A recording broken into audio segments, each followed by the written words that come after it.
1주택자가 소유하고 있는 주택 건물은 용도 변경이 불가해졌고 매수인들은 이런 건물을 살 수 없게 됐습니다. 안녕하세요. 빌딩숲 안유련 대표입니다. 오늘은 잔금 전 주택에서 상가로 용도 변경하는 것에 대한 새로운 이슈가 나와서 영상을 찍게 됐습니다. 최근 기재부에서 주택을 상가로 용도 변경해서 매각하는 것에 대한 유권 해석을 달리해서 앞으로는 주택으로 되어 있는 꼬마 빌딩을 매입하는 것이 더 어렵게 됐습니다. 우선 바뀌게 된 내용들을 알기 이전에 기존에는 어떤 방식으로 거래를 해왔었는지에 대해 간단하게 알려드리겠습니다.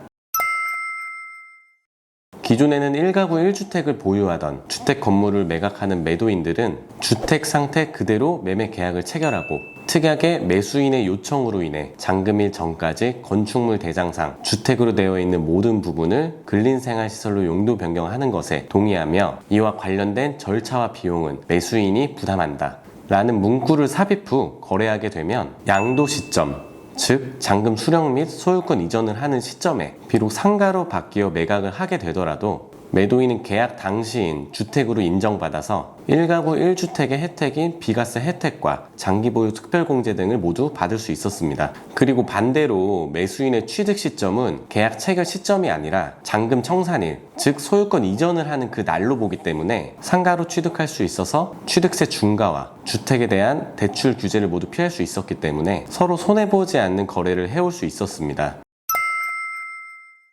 하지만 최근 기재부에서 유권 해석에 대한 입장을 달리했기 때문에 적지 않은 파장이 일고 있습니다. 지금까지는 기존 내용대로 계약 체결 시점이 주택이었다면 주택으로 인정해주겠지만 2022년 10월 21일 이후부터의 계약 체결권에 대해서는 계약 체결 시점이 아닌 양도 시점, 즉 잔금 및 소유권을 이전하는 날의 시점으로 적용하겠다라고 새로운 입장을 밝혔기 때문에 더 이상 1주택자인 이런 매도인들은 매수인들의 잔금 전 주택에서 상가로 용도 변경에 대한 동의를 더 이상 해줄 수 없게 되었습니다.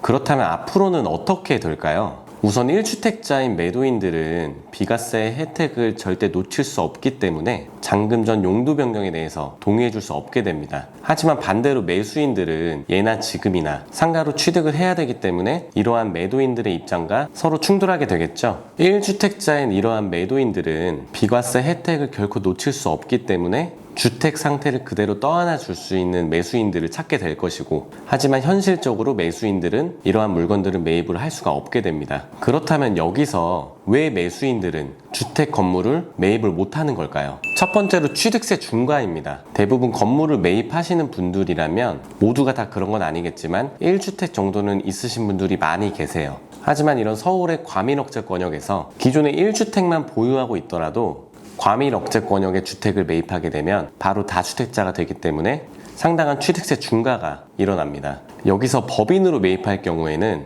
1주택, 2주택을 따지지도 않고 주택을 매입하게만 되면 취득세가 12%, 상당한 취득세 중과를 맞게 되는데요. 결국엔 주택을 매입하지 말라 이런 거겠죠. 두 번째는 대출 규제입니다.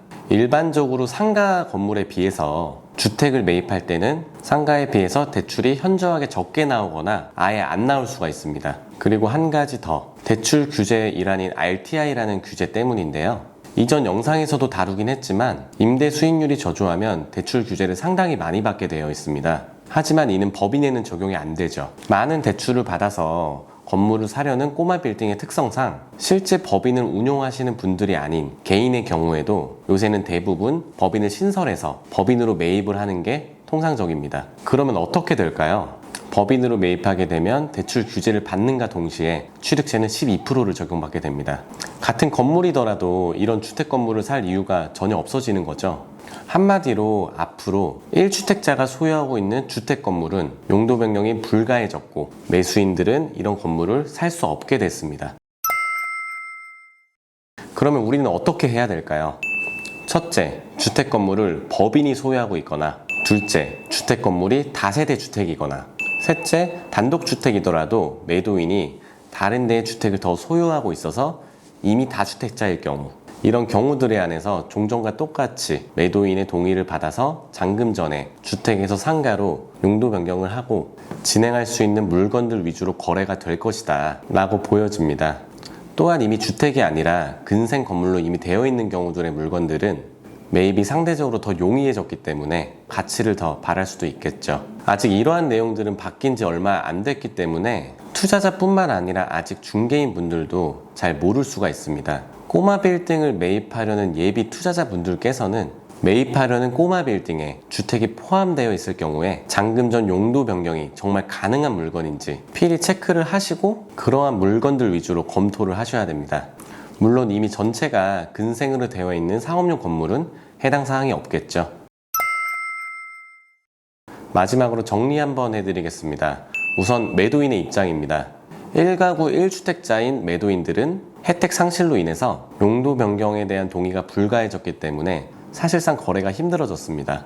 하지만 반대로 다세대 주택 건물로 되어 있는 주택 건물 같은 경우는, 그리고 다주택자가 소유한 주택 건물은 오히려 잔금 전 상가로 바꾸기만 하면 더 유리해졌기 때문에 더 활발히 더 좋은 조건으로 거래가 가능해질 것으로 보입니다.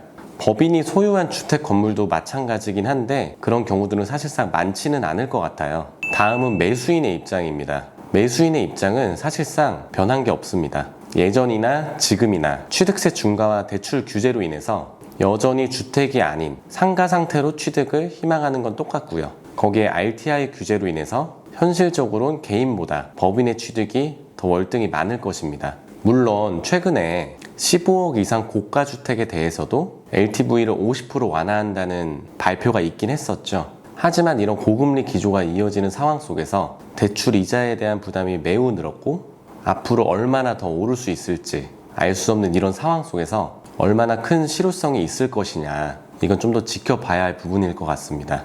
자, 꼬마 빌딩을 매입하시려는 분들은 현재 이자 부담도 굉장히 커지고 있는 상황 속에서 내가 볼 수 있는 물건들이 더 제한되고 있는 것만 같아서 걱정이 많으실 겁니다. 하지만 언제나 새로운 규정들이 생겨나고 제한이 생길 때마다 올바른 투자 방향과 다양한 해법들은 언제나 존재하기 마련이니까요. 앞으로 더욱 신중하시되 꿈과 희망을 잃지 않으셨으면 좋겠습니다. 감사합니다.